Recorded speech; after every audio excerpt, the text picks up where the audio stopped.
I just think we weren't the aggressors tonight, and just such a talented offensive team. They could really shoot the ball, space the floor, got a lot of options. So just gotta go back, take a look at some stuff.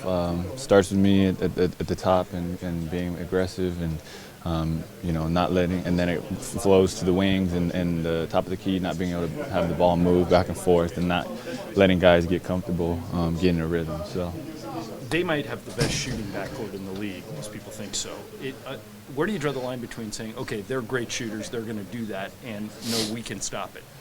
Oh, they've had plenty. They're the best shooters for sure, or whatever the percentages show. I don't really know all the percentages, but they've all had tough shooting nights, and there have been nights when both of them have really struggled, and it's our job to make sure that happens when they play us. You guys have been spending so much time on team and individual defense. How frustrating is it to have a night like this, even though it's a game that doesn't count? I mean, it is frustrating, but it's good if we learn from it. If we don't learn from it, then it's the worst thing ever. Then you're just kind of, you'll watch it happen over and over and over again.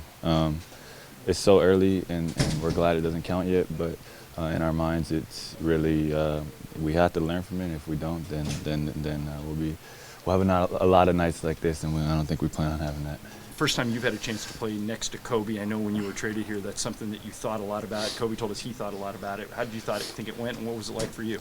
I thought it went fine. Just, I haven't even taken reps with the first team in practice, so today was the very first time I did anything with him, pretty much. Right. And it's just a growth process. It's just learning each other's spots, reading each other. I think the second half we were a lot more comfortable than in the first half. In the first half we weren't sure. We were trying to figure it out. In the second half it seemed to flow more. You told me in San Diego that you didn't really feel comfortable. You seemed a little disappointed after that game. You looked, to me, more comfortable tonight. Am I right? Yeah, I think I was a little more comfortable today, and just game 2 and working off some of that rust. And off season was a long time, so. All right, what do you want to focus on now? They're giving you a day off tomorrow. I know some of you guys are getting treatment, and then right back to the drawing board on Saturday. What do you want to emphasize? Well, the good thing is we get to play them twice, so make some adjustments and see how they react and respond to it on Sunday. And it's the same team, the same players, so we'll be able to try different stuff and hopefully have a better result. We talked to Kobe. He said he wants to push you to be a great defender. Is that something that you've talked to him about?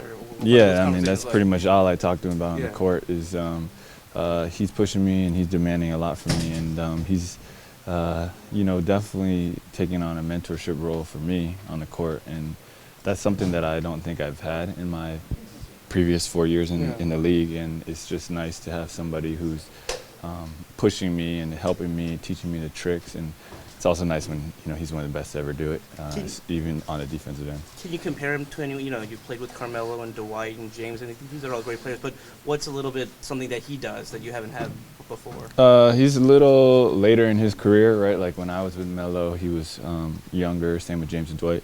But with Kobe, he's been around. He understands. He's done it. And just attention to detail, and just he cares about all the little things, and even just for me, it's like the stuff that he talks to me about, I didn't ever even think about some of the little stuff. I'm like, oh, okay, all right, that's one way to look at it. And so he's challenging me to expand even my perspective, and I think that's really important. And I think that's something that I love doing, and it's it's a blessing that he's here in the same locker room with the same, he has that philosophy. So. What are some of the examples of that? Just little stuff, how to use your hands. Like when you think of defense, you think about positioning and stuff like that. But he's always talking about your offhand and stuff, that little stuff or little angles or little fakes, and just really small things that you'll never see on the court. But it might, discourage a shooter from taking that shot, or it might, if they try to split the pick and roll, being able to clamp on him and control where his body goes without getting a foul.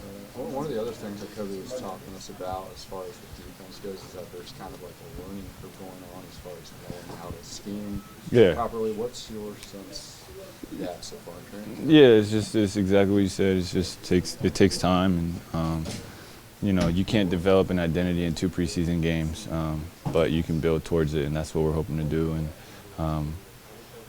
I don't really worry too much about us offensively. I think we have enough weapons to be able to make that work. I just think defensively we have to be on the same page. We have to be on a string. And I think Kobe was talking about during the game, he just talked about the Spurs and how, you know, they have a couple great defenders, but it's not like they have these freak athletes who are just going up and blocking shots. It's just because they're on the same page.